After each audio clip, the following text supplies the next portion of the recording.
Hi guys, welcome back. Today I'll talk about the American Revolution.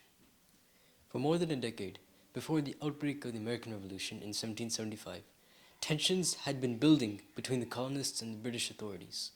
The French and Indian War, or the Seven Years' War, brought new territories under the power of the king, but the expensive conflict led to the new and unpopular taxes. Attempts by the British government to raise revenue by taxing the colonies met with heated protests among many colonists.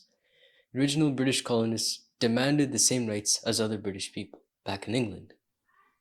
Colonial resistance led to violence in 1770 when British soldiers opened fire on a mob of colonists, killing 5 men in what was known as the Boston Massacre. After December 1773, when a band of Bostonians dressed up as Native Americans to hide their identity boarded British ships and dumped 342 chests of tea into Boston Harbor during the Boston Tea Party. An outraged Parliament passed a series of measures designed to restate imperial authority in Massachusetts. In response, a group of colonial delegates, including George Washington, met in Philadelphia in 1774 to give voices to the grievances against King George III. This First Continental Congress did not go so far as to demand independence from Britain, but it denounced taxation without representation, as well as the maintenance of the British Army in the colonies without their consent. The Congress voted to meet again in 1775 to consider further action, but by that time, violence had already broken out. The British troops heard a rumor that there was a big stack of weaponry in Concord, and they wanted to seize the stack. This is why on the night of April 18, 1775, hundreds of British troops marched from Boston to nearby Concord, Massachusetts. Paul Revere and other writers sounded the alarm, and colonial Minutemen began mobilizing to intercept the Redcoats, also known as the British. On April 19th, local Minutemen clashed with the British soldiers in the Battle of Lexington and Concord in Massachusetts, marking the start of the Revolutionary War.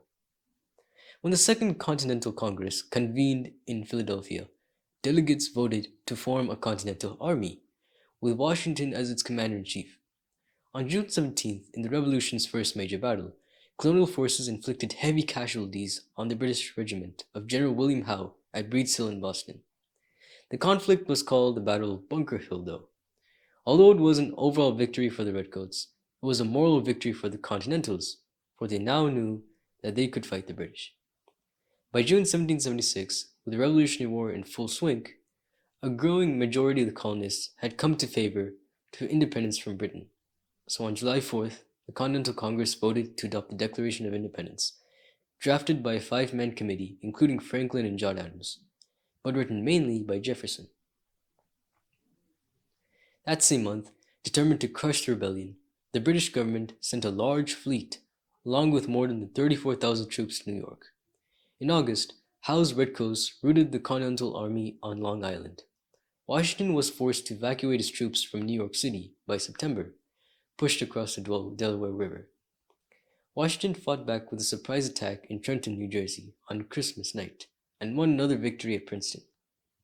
British strategy in 1777 involved two main types of attack aimed at separating New England, where the rebellion enjoyed the most popular support, from the other colonies.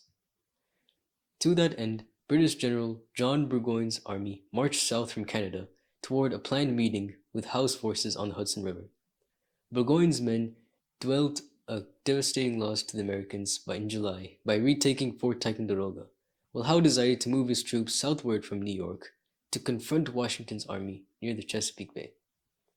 After suffering another defeat on October 7th, Burgoyne surrendered his remaining forces on October 17th. The American victory in Saratoga would prove to be a turning point of the American Revolution, as it prompted France, which had been secretly aiding the rebels since 1776, to enter the war openly on the American side. During the long, hard winter at Valley Forge, Washington's troops benefited from the training and discipline of the French. The Americans appointed a new leader, Nathanael Greene, and the British had also a new leader, Charles Cornwallis. By the fall of 1781, Greene's American forces had managed to force Cornwallis and his men to withdraw to Virginia's Yorktown Peninsula, near where the Rourke River empties the Chesapeake Bay. Supported by a huge French army commanded by General Jean-Baptiste de Rochambeau, Washington moved against Yorktown with a total of around 14,000 soldiers, while a fleet of 36 French warships offshore prevented British reinforcement of evacuation. Trapped and overpowered, Cornwallis was forced to surrender his entire army on October 19th. Though the movement for American independence effectively triumphed at the Battle of Yorktown, contemporary observers do not see that this was a decisive victory yet. British forces remained stationed around Charleston, and the powerful main army still resided in New York. Though neither side would take decisive action over the better part of the next 2 years, the British removal of their troops from Charleston and Savannah in late 1782 finally pointed to the end of the conflict. British and American negotiators in Paris signed peace terms, and on September 3, 1783, Great Britain formally recognized the independence of the United States in the Treaty of Paris. At the same time, Britain signed separate peace treaties with France and Spain, bringing the American Revolution to a close after 8 long years. Now, if it weren't for the French intervening with their fleets and warships, the Americans would have never gained independence, and history would have been very different. That's all for this video, and I'll see you in the next one. Bye.